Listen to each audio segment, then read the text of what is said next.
Hornbill ପକ୍ଷୀକୁ ଆମେ ଓଡ଼ିଆରେ ଧନେଶ ପକ୍ଷୀ ବା ସାଧାରଣତଃ କୋଚିଲା ଖାଇ ଚଢ଼େଇ ବୋଲି କୁହାଯାଏ। ଏମାନଙ୍କର ଥଣ୍ଟ ବହୁତ ବଡ଼ ଏବଂ ସାମାନ୍ୟ ବଙ୍କା ହୋଇଥାଏ।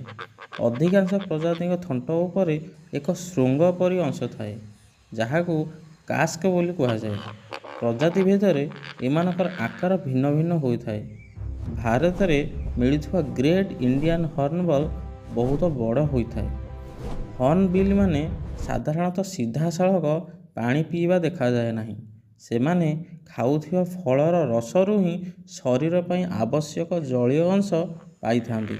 ଏହି ପକ୍ଷୀମାନଙ୍କର ସ୍ୱର ବହୁତ ଜୋର ଏବଂ କର୍କଶ। ବେଳେବେଳେ ଏମାନଙ୍କ ଶବ୍ଦ ଶୁଣିଲେ ଲାଗେ ଯେମିତି କେହି ଜଣେ ଅଟ୍ଟହାସ୍ୟ କରୁଛି କିମ୍ବା କୁକୁର ଭୁକୁଛି। ଜଙ୍ଗଲରେ ଏମାନଙ୍କ ସ୍ୱର ବହୁତ ଦୂରକୁ ଶୁଣାଯାଏ। ଏମାନେ ଶାର୍ବଭକ୍ଷୀ ଅର୍ଥାତ୍ ସେ ସବୁକିଛି ଖାଆନ୍ତି। ଏମାନଙ୍କର ମୁଖ୍ୟ ଖାଦ୍ୟ ହେଉଛି ବିଭିନ୍ନ ପ୍ରକାର ଫଳ, ବିଶେଷ କରି ଡିମିରି ଫଳ, ଛୋଟ କୀଟପତଙ୍ଗ, ବେଳେବେଳେ ଛୋଟ ଏଣ୍ଡୁଅ କିମ୍ବା ସାପ ମଧ୍ୟ ଖାଇଥାନ୍ତି।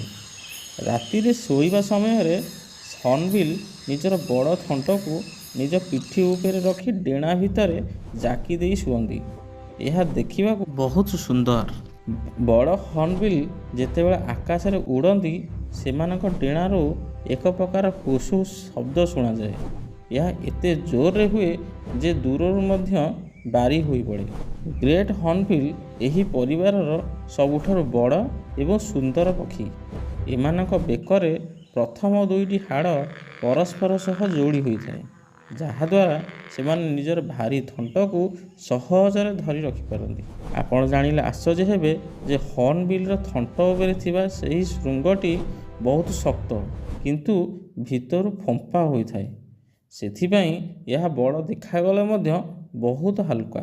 ତେବେ ହେଲମେଟେଡ୍ ହର୍ଣ୍ଣବିଲ୍ ନାମକ ଏକ ପ୍ରଜାତିର ଏହି ଅଂଶଟି ବହୁତ ଶକ୍ତ ଓ ଓଜନିଆ ହୋଇଥାଏ। ଏହି ପକ୍ଷୀମାନେ ବହୁତ ଦିନ ପର୍ଯ୍ୟନ୍ତ ବଞ୍ଚନ୍ତି।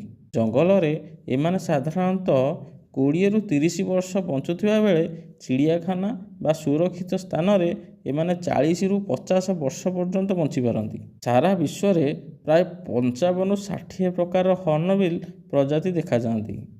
ଏମାନଙ୍କ ମଧ୍ୟରୁ କିଛି କେବଳ ଆଫ୍ରିକାରେ ଦେଖାଯାଆନ୍ତି ତ କିଛି ଏସିଆ ମହାଦେଶରେ।